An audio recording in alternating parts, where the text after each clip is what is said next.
Hi, and welcome to our course on the bond market. When we think about investing, our mind almost instantly jumps to stocks. We think about buying a piece of Apple, Nvidia, or Tesla. But there's another market that is more than double the size of the global stock market, an absolute giant that quietly controls the mortgage rates you pay, the health of your pension, and the global economy. And that is the bond market. And today we're going to demystify it and give you the tools to read it like a professional. So what actually happens when you buy a bond? At its simplest, a bond is a financial IOU. When you buy a bond, you are becoming the bank. You are lending your hard-earned money to a borrower, usually a national government or a major corporation. In exchange for your capital, the borrower legally obligates themselves to do two things.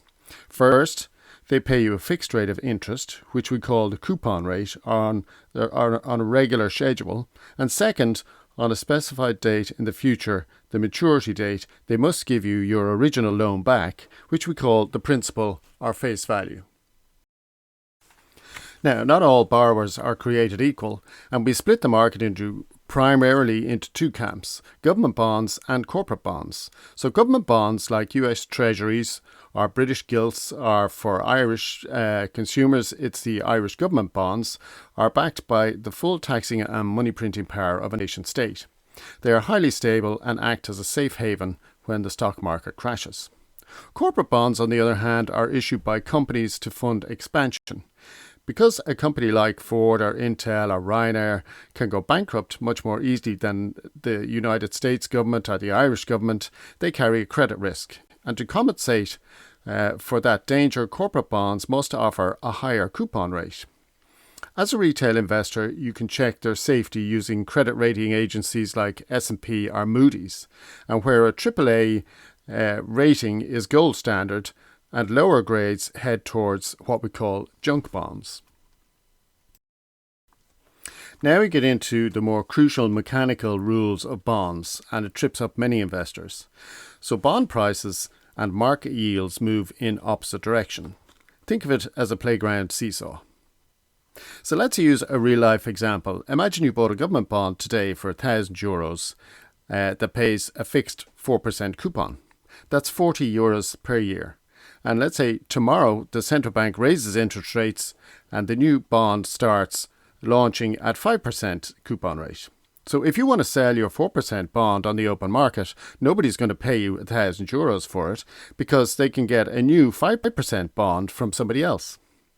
So to the buyer, you have to discount your bond price to make it worth their while. So let's say you reduce your bond price down to €900 and the coupon is still fixed at €40, but because the new buyer only paid €900 to get it, their actual rate of return, or their yield, has gone up. So prices go down and yields go up. And of course, the reverse is also true. Now let's look at how bonds impact the macroeconomic view globally. So the entire global economy anchors itself on two specific instruments issued by the United States. That is the 10-year Treasury note and the 30-year Treasury bond. The 10-year is the ultimate benchmark for intermediate economic sentiment, and because the 10-year window matches corporate investment and business planning cycles, its yields tell us exactly what the smart money thinks about mid-range economic growth. The 30-year, often called the long bond, is the ultimate long-term anchor. It is the lifeblood of institutional pension funds and insurance companies who need guaranteed multi-decade returns to pay out retirements 30 years from now. Because the US government can tax the world's largest economy and print the global reserve currency, the yield on these treasuries is known in finance as the risk-free rate of return. This return is the absolute baseline of the global financial universe. It sets the risk premium. Think of it this way. If you can get a guaranteed risk-free 4.5% yield from the US government, why would you buy a volatile stock or invest in a risky tech startup unless you expect to make significantly more than 4.5%? The greatest enemy of a bond investor is inflation. If your bond pays a fixed 4%, but inflation is running at 5%, you're losing 1% of your real purchasing power every year. Therefore, bond yields act as a live scoreboard for inflation expectations. If investors see inflation rising, they dump bonds, with the price falling, therefore forcing yields higher.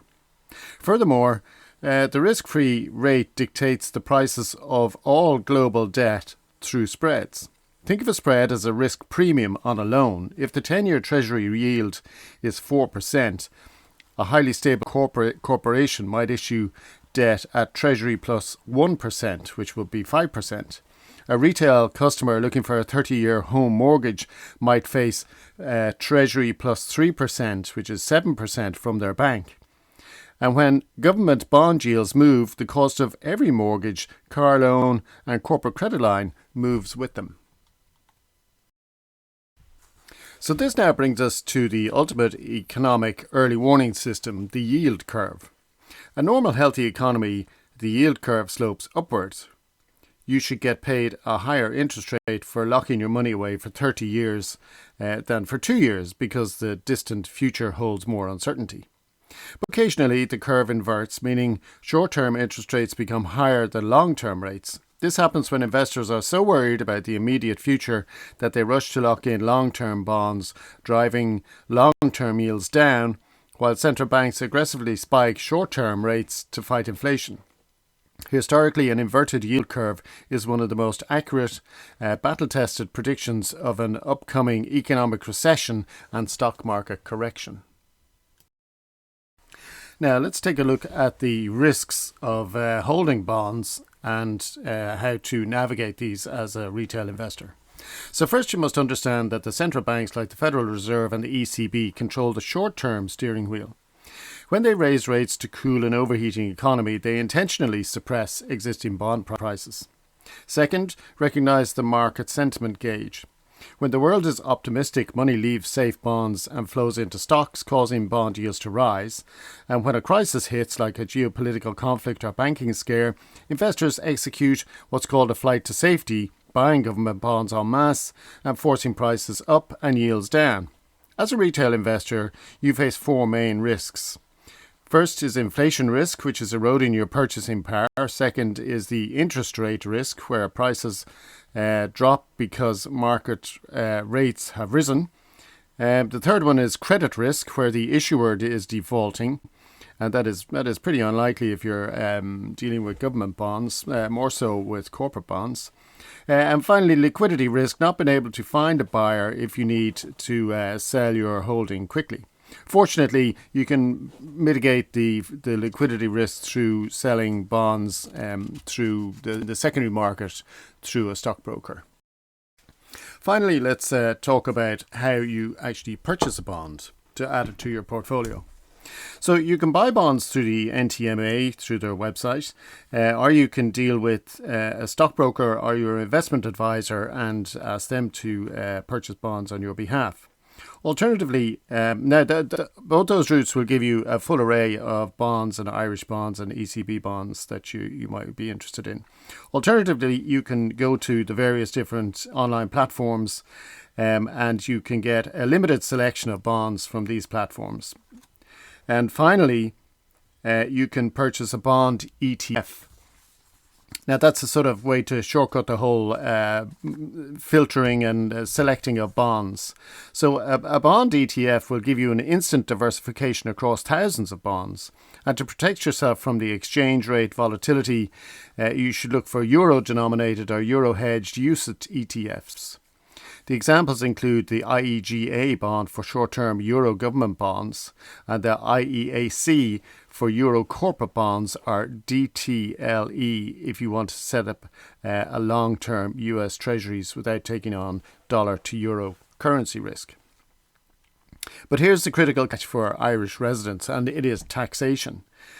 So the gains on a bond ETF in Ireland will be hit with a 41% exit tax. Now, there is talk from the government that they want to reduce that exit tax, but as things stand, there is a 41% exit tax.